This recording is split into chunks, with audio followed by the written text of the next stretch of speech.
दोस्तों अब अनुपमा यादव शिव कुमार बिक्कू के बीच काफ़ी ज़्यादा सवाल जवाब और टकरार इन्हीं तगड़ा तगड़ा जवाब चल रहा है। और दोस्तों आप लोग देखते होंगे बहुत दिनों से इन्हीं अनुपमा यादव शिव कुमार बिक्कू के बीच काफ़ी ज़्यादा अलग होने के बाद देखा जाए तो अभी काफ़ी ज़्यादा विवाद इन्हीं सुर्खियों में है दोनों के, क्योंकि अनुपमा यादव शिव कुमार बिक्कू अलग अलग स्टेज शो पे यानी अनुपमा यादव के बारे में यानी शिव कुमार बिक्कू कुछ बोल देते हैं तो शिव कुमार बिक्कू के बारे में अनुपमा यादव यानी स्टेज के माध्यम से सवाल जवाब दे रहे थे। लेकिन अब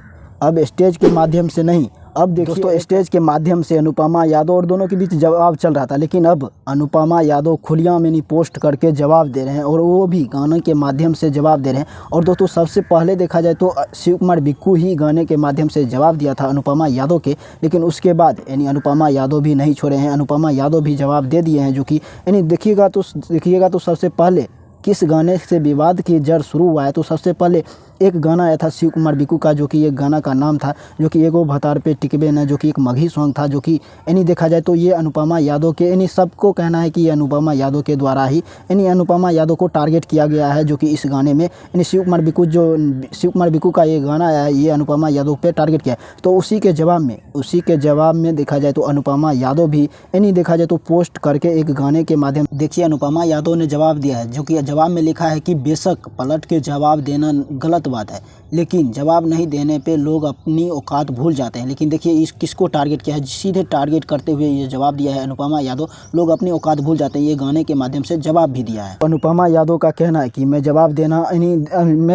देना नहीं चाहता था, लेकिन लोग अपना औकात भूल जाते हैं। जो कि देख सकते हैं इसी तरह से पोस्ट करके इन्हें एक गाना आया था, जो कि एक गाना आज रिलीज हुआ है अनुपमा यादव का, उस गाना का नाम है बोलबे रे, जो कि मगही भाषा में ये गाना आया है। जो कि अनुपमा यादव उतना ज़्यादा मगही भाषा उतना ज़्यादा समझते भी नहीं है, लेकिन उसके यानी जवाब देने के लिए शिव कुमार बिक्कू के जवाब देने के लिए मगही भाषा में यानी गाना भी लाया है। जो कि आप लोग क्या सोचते हैं कि अनुपमा यादव का गलती है या यानी शिव कुमार बिक्कू की गलती है, आप लोग कमेंट में ज़रूर बताइएगा। लेकिन अब लगता है कि दोनों के बीच काफ़ी ज़्यादा विवाद होगा, क्योंकि दोनों ने यानी देखा जाए तो दोनों आपसी में देखा जाए तो गाने के माध्यम से जवाब दे रहे हैं। और दोस्तों अनुपमा यादव तो अब डायरेक्ट टारगेट करते ही यानी देखा जाए तो पोस्ट कर दिया है, जो कि पूरा टारगेट कर रहे हैं यानी। लेकिन आप लोग क्या सोचते हैं कि ये करना चाहिए या नहीं करना चाहिए? लेकिन अभी देखा जाए